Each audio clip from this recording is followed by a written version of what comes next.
معزز سامعین و ناظرین، السلام علیکم ورحمۃ اللہ وبرکاتہ۔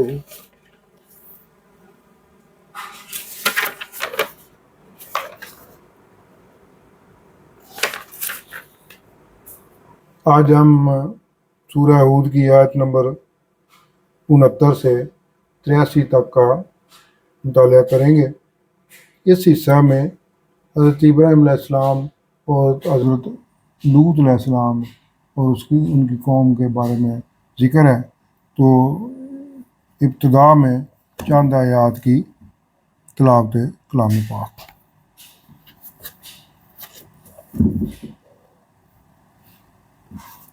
اعوذ باللہ من الشیطان الرجیم، بسم اللہ الرحمن الرحیم۔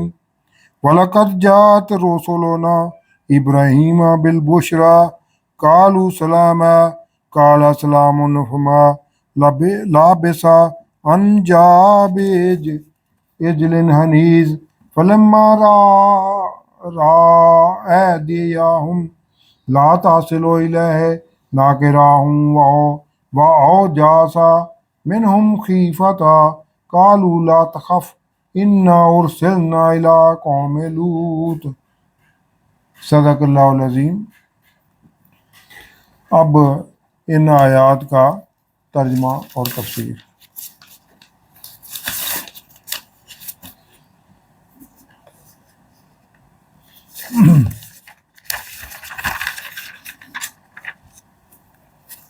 اور ابراہیم علیہ السلام کے پاس بھیجے ہوئے فرشتے خوشخبری لے کر آئے۔ انہوں نے کہا، آپ علیہ السلام پر سلام ہو۔ ابراہیم علیہ السلام نے کہا، تم پر بھی سلام ہو۔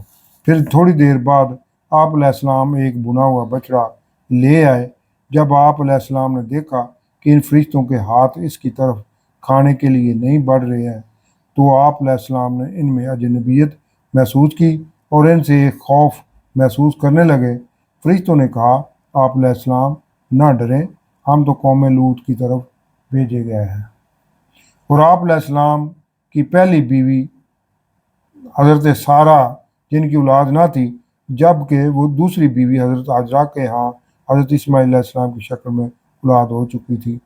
جو پہلی بیوی قریب ہی کھڑی تھی تو وہ ہنس پڑی جب ہم نے اسے اسحاق علیہ السلام اور اسحاق علیہ السلام کے بعد پوتے یعقوب علیہ السلام کی بشارت دی، اور وہ بولی، ہائے میری خرابی، کہ اب میرے بچہ کیسے ہوگا جبکہ میں بوڑھی ہو چکی ہوں اور یہ میرے شوہر بھی بوڑھے ہو چکے ہیں۔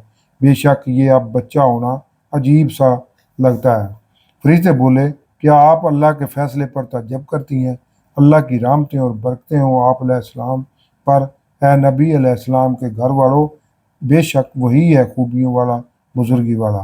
پھر جب ابراہیم علیہ السلام کا خوف دور ہوا اور خوشخبری بھی پہنچ گئی تو آپ علیہ السلام قوم لوط علیہ السلام کے لیے جھگڑنے لگے۔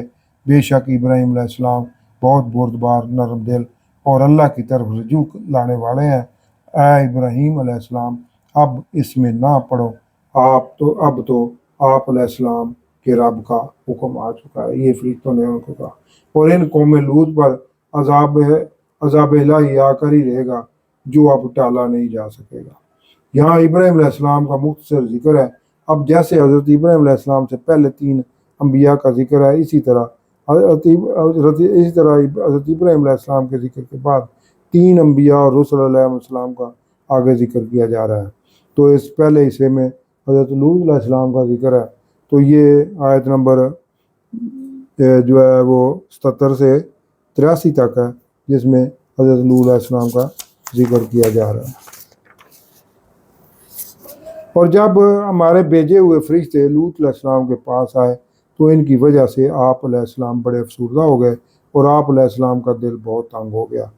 جزیرۃ العرب میں سدوم اور عمورہ کے علاقے کی بستیاں ہیں جن میں قوم لوط آباد تھی، اور کہنے لگے کہ آج بڑی سختی کا دن ہے، اور ان کے پاس ان کی قوم کے لوگ دوڑتے ہوئے آئے اور وہ پہلے ہی گندے کاموں کے عادی تھے۔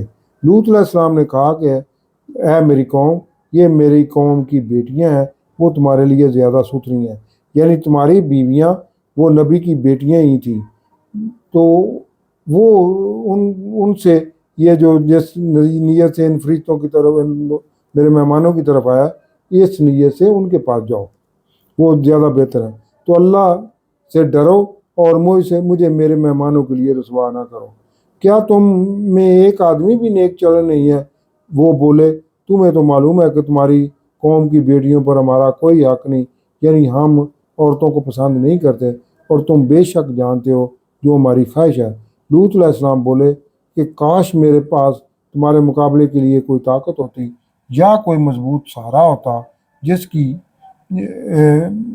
پناہ لے لیتا۔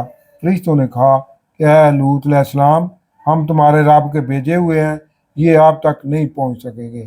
آپ علیہ السلام رات کے حصے میں اپنے گھر والوں کو لے کر نکل جانا، اور تم میں سے کوئی بھی پیچھے مڑ کر نہ دیکھے سوائے تمہاری بیوی کے۔ اس پر بھی وہی مصیبت آئے گی جو سب پر آنے والی ہے۔ ان کے وعدہ عذاب کا وقت صبح کا ہے، کیا صبح قریب نہیں ہے؟ پھر جب ہمارا حکم آ گیا تو ہم نے اس بستی کے حصے کو نیچا کر دیا، اور ہم نے ان پر لگاتار پتھر برسائے جو نشان زدہ تھے تمہارے رب کی طرف سے، اور یہ بستیاں ان مشرکین مکہ سے زیادہ دور نہیں ہیں۔ صدق اللہ العظیم۔